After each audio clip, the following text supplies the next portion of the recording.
Maintenant, après la chute, il y a ce qu'on va appeler la restauration. Parce que quand tu as subi cette ascension, cette connaissance, là-bas manifeste la fidélité. Il ne te laisse pas néanmoins dans le trou. On va essayer de te restaurer maintenant. On va restaurer plutôt la lignée de Mundo. Comment? Dans 1 Chronique, chapitre 1, verset 13. Mundo engendra aussi Passelé.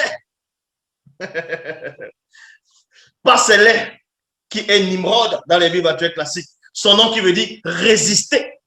Donc, il va résister maintenant. Quand cela où Passelé va arriver.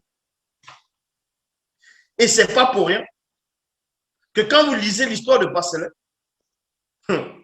il dit qu'il va récupérer le pouvoir. Même ceux qui étaient avant, tout ce qui s'est passé, il va canaliser cela. Il sera le maître spirituel, le souverain pontife. Le pouvoir sur les esprits élémentaires. Mundo engendra aussi Passelé, qui fut le premier homme noir initié à être terriblement puissant. Il devint le grand souverain pontife, le maître spirituel. Il a récupéré le pouvoir de l'empire,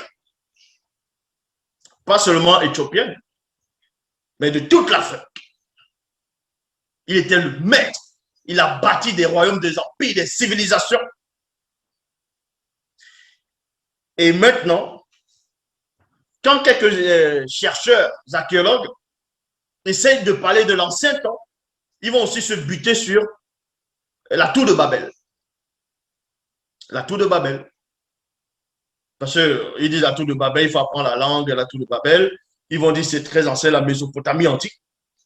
Mais avant la tour de Babel, celui qu'on appelait Passelé était déjà là. Il régnait déjà. Donc, il a pris le pouvoir.